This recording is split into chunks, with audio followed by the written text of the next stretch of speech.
ውይይቴን ከተቀበልክ ማለት ነው። እንግዲህ እንደሰማችሁት ነው። እኔ ውይይት አቅርቤለት እሱ ውይይቴን ከተቀበልክ የሚል ቃል ሲጠቀም ሰምተነዋል። ምንድነው የሚባለው? የፈሲታ ተቆጥታ እንደሚባለው አይነት ነው። እንግዲህ ጥሪውን ያቀርብኩልህ እኔ ነኝ። ኦኬ ወንድማችን ሜሎስ ለወንድማችን ጋዲ የውይይት ጥሪ ያቀርብለታልና ወንድማችን ጋዲ ደግሞ ያንን ጥሪ ይቀበልና ግን ሰፋ ያደርገዋል ማለት ነው። ሰፋ አድርገን በዚህ መልኩ እንወያይ ሲል ሜሎስ ወንድማችን ቀበል ያደርግና አይ እኔ ቀጥታ የውይይት ጥሪ ነኝ ያቀረብኩት እና እዛ ላይ መወያየት ነው ያለብህ እንጂ ሌላ ጨምረ እንዴት መተ በዚህ እናደርገው እንዴት ትላለህ አለና የተጠቀማት ተርም አለች። አሮ ነው ዊርድ ሊሆን ይችላል እዚህ ላይ ሚዲያው ግን የፈሲታ ተቆጥታ የሚል ነገር እናስቀምጧልና ይህቺ ቃል ግን በደንብ አድርጋ የምትወክለው እኔ የራሱን ወንድም ዳንኤል እውነት ለሁሉን ይመስለኛል። ለምን ነው እንደዚህ ያልኩት? መጽሐፈ ሲራክ መጽሐፍ ቅዱስ ነው ወይስ አይደለም የሚል የውይይት ጥሪ ለምሳሌ እኔ አቅርቤለት ነበር ለወንድማችን ለዳንኤል። ግን ዳንኤል መለስ አደረገና ይህንን ጥሪ ከመቀበል ይልቅ የመጽሐፍ ቅዱስ ቀኖና ላይ እንወያይ ብሎ ነው የመጣው። ስለዚህ ቃሉ ሞር እንደውም እሱን የሚወክል ይመስለኛል። ለማንኛውም ከዚህ ጋር በተያዘ ራስ ወንድማችን ጋር ምናልባት የሆነ ነገር የሚልበት ነገር ይኖር ይሆናል። ያን አላስፈላጊ ከሆነ ግን ዛሬም ተያያዥ የሆነ የውይይት ጥሪ ለማቅረብ መጣሁኝ።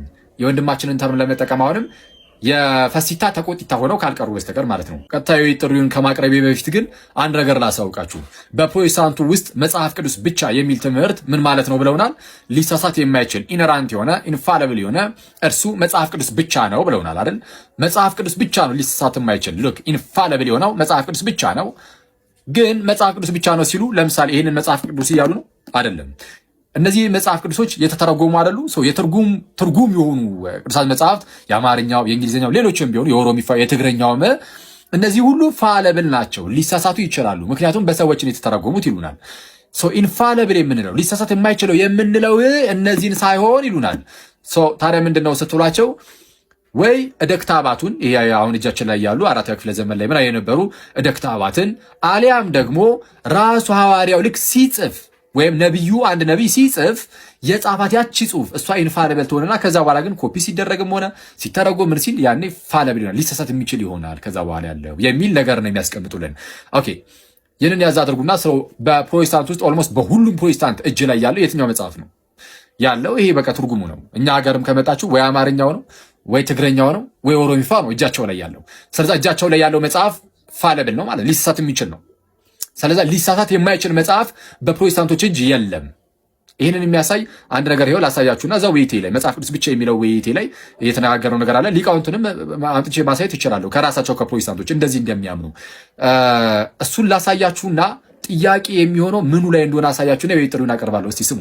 እና ኢነራንት ስለሆነ ባለስልጣን ነው ተብሏል። የትኛው ነው ኢነራንት መጽሐፍ? ይሄ ለምሳሌ ኢነራንት ነው። ትራንስሌሽኖች ኢነራንት ናቸው።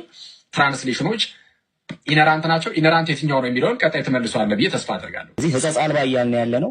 እጃችን ላይ ያለውን የ1954 የአዲሱ መደበኛ ትርጉም የ2000 የ1980 ምናምን እያልን ሳይሆን ነገር ግን እየተናገረን ያለ ነው ስለ አውቶግራፍ ወይ ደግሞ ጸሐፊው ሲጽፈው ራሱ ኢነራንት ነው። የእግዚአብሔር ቃል በዛ ደረጃ ኢነራንት ነው እያልን ነው። ካልሆነ እንግዲያውስ አንተ ኢንፋሊብል የሆነ ሊሳሳት የማይችል ኢነራንት የሆነ መመሪያ የሆነ መጽሐፍ ቅዱስ እጅ ላይ የለም ማለት ነው። ምክንያቱም እጅ ላይ ያለው ኢነራንት አይደለም ብለኛል። ልክ የኔ ተወዳጆች እጃቸው ላይ እንከን አልባ የሆነው ሊመሩበት የሚገባ የመጨረሻው ቃል እጃቸው ላይ የለም። ምክንያቱም ያ ነገር አውቶግራፉ ነው። አውቶግራፍ ደግሞ እጁ ላይ የለም። አውቶግራፉ ምክንያቱም ለምሳሌ የግሪክ መጽሐፍ ከሆነ የግሪክ ቋንቋ የማይችል ሰው ኦፍኮርስ ብዙዎቻችን አንችልም። የማይችል ሰው ኢነራንት የሆነውን ቃል አያነብም ማለት ነው። ይሄ ኢነራንት አይደለም ስለተባለ ኦኬ። እንግዲህ እንደሰማችሁት ኢነራንት የሆነው ሊሳሳት የማይችል መጽሐፍ በፕሮቴስታንቶች እጅ የለም። አሁን ጥያቄው የሚሆነው እዚህ ጋር ነው። አንደኛ ኦሪጂናሊ ራሱ ሐዋርያው ሲጽፍ ያን የእሷ ናት ኢንፋሊብል ከተባለ ኦሪጂናል የሚባል ደክታብ የለንም አይደለ? መቼስ አለ ብሎ የሚመጣ ፕሮቴስታንት የለም። ኦሪጂናል ደክታብ የለንም። ምናልባት ግን ምንድነው እነዚህ ደክታባቱ አራተኛ ክፍለ ዘመን ላይ ምናምን የተገኙ እንደነ ኮዴክስ አናቲኬስ፣ ቫቲካንስ፣ አሌክሳንድሪያንስ ከሆነ ደግሞ እነሱ ራሳቸው ደግሞ ፋለብል ናቸው ብዬ አምናለሁ። ማለት ፋለብል ሊሆኑ ይችላሉ። ምክንያቱም ኮፒ የተደረጉ የመጡ ስለሆኑ የሰው እጅ ሊገባባቸው ይችላል።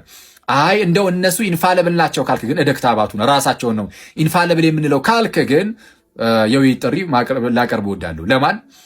ወይ ለዳንኤል እውነት ለሁሉ ወይም ደግሞ ለወንድማችን ቃሌ። አክቹዋሊ ከዳንኤል ጋር ብወያይ ደስ ይለኛል እንደው ቢችል ማለት ነው። ዳንኤል እውነት ለሁሉ ያው ከዚህ በፊትም ገና ከጅምሩ ይሄ ኢንፋሊብል ነው አይደለም ምናምን የሚለውን ተውትና መጽሐፈ ሲራክ ራሱ መጽሐፍ ቅዱስ ነው ወይስ አይደለም በልና ተወያይ ሲባል ያው አልመጣም። ኦኬ የተለያዩ ምክንያቶችን አስቀምጦ ሊወያይ እንግዲህ አልቻለም። ኤኒዌይስ አሁን ደግሞ እኔ እያልኩ ያለሁት ምንድነው በፕሮቴስታንቱ ውስጥ 66 መጽሐፍት አሉ ተብሎ ይነገር የለ አይደለም 66 አንዲት መጽሐፍ ኢንፋሊብል እንደሆነች ማስረዳት አትችሉም።